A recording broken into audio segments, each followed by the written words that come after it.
Hai pecinta sepak bola tanah air. Kali ini Timnas PES akan menyajikan berita pilihan untuk kalian. Di antaranya Philipp Troshi merana, musuh Vietnam tak hanya Timnas Indonesia.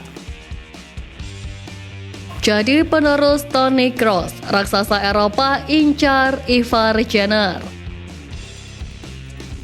Duel Pratama Arhan dan Jesse Lingard gegerkan Kylie. Keputusan kontroversi Indra Syafri gegerkan publik. Jadi, simak terus berita Timnas PES selengkapnya.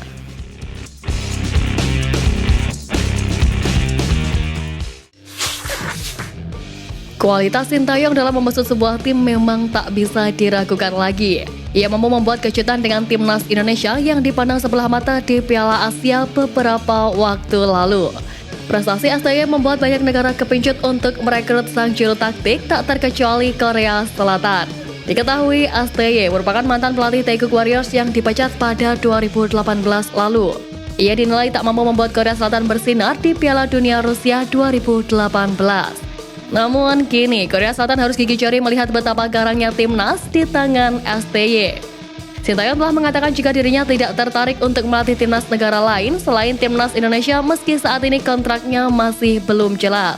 Timnas Indonesia menjadi penyelamat karir STY, merasa dicintai oleh publik tanah air kala ia disia-siakan oleh Korea Selatan. Hatinya pun nampaknya sudah merah dan putih. Media Korea Selatan Chosun menganggap kehadiran Pratama Arhan di K-League 2024 tidak kalah mentereng dibanding ex-Manchester United Jesse Lingard. Kedua pemain bahkan dianggap sebagai duet maut yang bisa menggerak K-League 2024 menjadi lebih meriah baik dalam aspek hiburan maupun teknis di lapangan.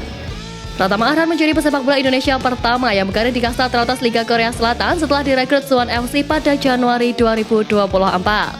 Selain menyoroti dampak positif dari sisi menarik khalayak, Arhan dan Lingard juga dianggap Chosun bakal memberikan suntikan kualitas lewat caranya masing-masing. Lingard dengan pengalamannya di Eropa, khususnya saat berseragam Manchester United, akan memberikan kualitas tambahan untuk Seoul FC dan Liga secara keseluruhan. Sementara Arhan dinilai sebagai pesepak bola muda berbakat yang sangat dipercaya pelatih Sintayong di Timnas Indonesia berkat determinasinya plus kemampuan lemparan jauhnya. Calon kiper naturalisasi Maarten Paes menjadi perbincangan belakangan ini. Kiper berusia 25 tahun itu disebut terganjal proses naturalisasinya dikarenakan Paes sebelumnya telah membela timnas Belanda U21.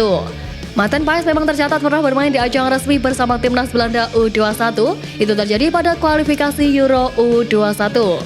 Anggota Komite Eksekutif PSSI Arya Sinulinga menyebut memang ada kendala dalam proses naturalisasi Maarten Paes. Namun saat ini pihaknya akan tetap meneruskan proses naturalisasi kiper milik FC Dallas itu. Menurut Arya, PSSI akan melakukan langkah terbaik yang diperlukan agar proses naturalisasi Maarten Paes bisa lancar, terutama untuk memenuhi aturan yang ada di FIFA. Michael Osman kini menjadi bagian dari skuad Timnas Indonesia U20 besutan Indra Syafri. Michael Osman mengaku senang mendapat kesempatan dipanggil ke Timnas Indonesia U20. Selama pemusatan latihan Timnas Indonesia U20, Michael Osman tidak mengalami kendala yang berarti. Kedepannya dia mempunyai hasrat menembus Timnas Indonesia dan diakui Michael kedua orang tuanya berasal dari Sudan. Sementara dia sudah memantapkan diri memilih paspor Indonesia sejak akhir 2023. Osman menjadi pemain yang potensial dikarenakan ia adalah pemain versatile yang dapat bermain di berbagai posisi. Awalnya Michael Osman beroperasi sebagai penyerang, kemudian diplot menjadi gelandang bertahan. Terbaru, Michael Osman ditempatkan di sektor pertahanan saat bersama Timnas Indonesia U20 besutan Indra Syafri. Pelatih Indra Syafri berbicara peluang Kau-Yun Damanik dipanggil ke Timnas Indonesia U20. Sebelumnya, Kau-Yun Damanik sempat masuk proyeksi memperkuat Timnas Indonesia U17 di Piala Dunia U17 2023. Namun, Kau-Yun Damanik gagal tampil di Piala Dunia U17 lantaran harus lebih dulu melewati proses naturalisasi. Berbeda dengan dua pemain keturunan lainnya yang mulus tampil di Piala Dunia U17 2023, mereka adalah Welber Jadim dan Amar Raihan Berkic. Pada lanjutan pemusatan latihan Maret 2024, Kau-Yun Damanik nampak belum bisa mendapat kesempatan dipanggil ke Timnas Indonesia U20. Mengingat Kau-Yun Damanik masih berpaspor Swiss, Kini Indra berpeluang kembali memanggil Kuyun Damanik namun harus melalui proses naturalisasi terlebih dahulu. Timnas Indonesia akan menghadapi Vietnam di lanjutan kualifikasi Piala Dunia 2026. The Golden Stars dipastikan melakukan persiapan ekstra jelang menghadapi skuad Garuda di laga tersebut. Kekalahan di Piala Asia 2023 kemarin menjadi cambukan bagi pasukan Philippe Trouchi. Salah satu pengamat sepak bola asal Vietnam, Ta Binh Chuong, bahkan mengakui The Golden Stars mulai gentar dengan kekuatan timnas Indonesia di bawah arahan pelatih Sintayong. Lebih lanjut, Ta Binh Chuong juga menilai mental para pemain timnas Indonesia sudah jauh lebih baik pada gelaran Piala Asia 2023 kemarin. Hal itu yang membuat Vietnam justru tertekan hingga menelan kekalahan dari skuad Garuda di fase grup. Sebagai catatan, timnas Indonesia akan lebih dulu menjamu Vietnam di putaran kedua kualifikasi Piala Dunia 2026. Kedua tim saling berhadapan di Stadion Utama Gelora Bung Karno pada 21 Maret mendatang. Pelatih timnas Indonesia U20 Indra Syafri akan memanfaatkan semua potensi pemain yang ada untuk skuadnya, termasuk memanfaatkan pemain-pemain potensial di Liga 3 yang bisa dipanggil guna mengikuti pemusatan latihan dan memperkuat tim di Piala AFF U19 yang dimulai pada Juli 2024. Piala AFF U19 2024 memang akan menjadi kompetisi terdekat yang akan diikuti oleh tim asuhan Indra Syafri. Turnamen itu juga bisa menjadi persiapan untuk bisa menuju Piala Dunia U20 2025.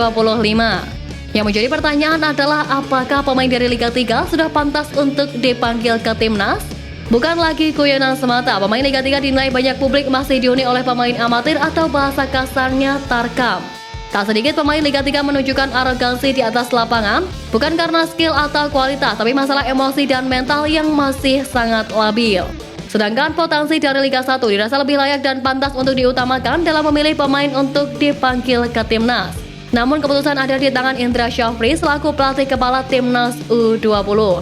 Tentu dialah yang lebih tahu kebutuhan timnya saat ini dan semoga saja keputusannya kali ini membuahkan proses dan hasil yang baik. Masih berusia 20 tahun, Ivar Jenner muncul sebagai jenderal lini tengah timnas Indonesia.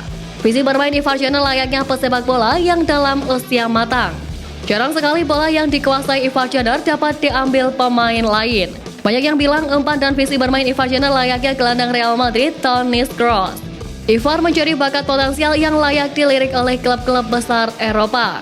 FC Utrecht yang menjadi induk klub Ivar bisa menjadi penunjang untuk pemain berusia 20 tahun itu untuk melebarkan sayapnya di Eropa.